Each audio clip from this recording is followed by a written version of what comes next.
Good afternoon YouTube and welcome back to my channel. In today's video I'm going to be teaching you guys one of my favourite tricks, which is the tuck no-hander.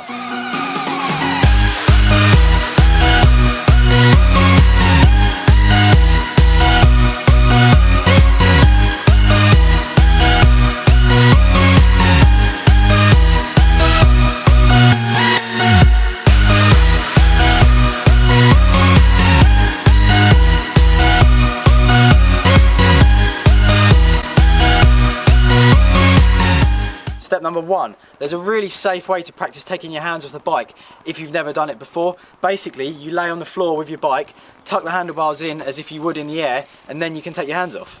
Make sure the bike is clamped and the bars are right in your waist so neither of them can move, then put your hands back on and push the bike out again. Once you're comfortable with this motion, it's then time to try it on the jump.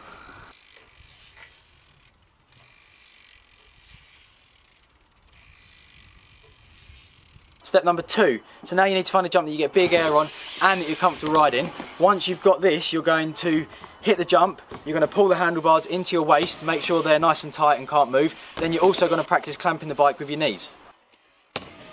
It's really important to just practice this step a little bit, because if you just go in the air and lean forward without pulling the bike up, then you just can't take your hands off because the bike's really unstable and you're probably going to miss the handlebars when it comes to catching them again. It's also really important on this step to practice levelling out and landing on two wheels instead of just landing on the rear wheel. Step number three, so you're now in the air, you're in the perfect position. All you've got to do now is take those hands off. Send it, man. Take those hands off. Start off small, don't rush, take your time, and before you know it, your arms will be fully extended. Step number four, so you're in the air, you've got your hands off, you've spotted the landing. It's now time to put your hands back on. Allow enough time for this, as it's really important, otherwise you're going to crash. Also allow enough time to level out. It's not that important on all jumps, but it's a good habit to get into because some jumps you just can't get away with landing on the rear wheel. When you're putting your hands back on the handlebars, just be mindful of your brake levers, because the last thing you want to do is grab a handful of either front or rear brake, because if you land with the brakes on, that's only going to end one way. So that's it, your hands are back on, you've landed the tuck no hander, you've got a new trick in the bag, you're stoked. One little tip I'm going to give you to improve your style on this, once you're comfortable with it, is basically to tuck the bars right in, and then you can tuck your head really close to the front wheel. Not only does it look sick, but the handlebars are also more stable, meaning there's less chance of crashing. But only do this step once you're really comfortable and have the trick dialed.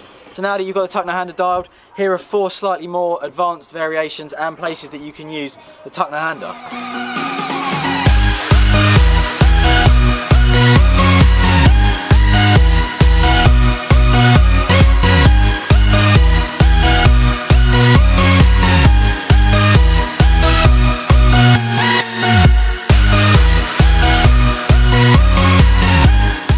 I hope this short tutorial on how to do a tuck no hander has been really helpful. If you've got any questions, then don't hesitate to put them in the comments below or write to me on my social pages on Instagram or Facebook, and I will see you guys in the next video.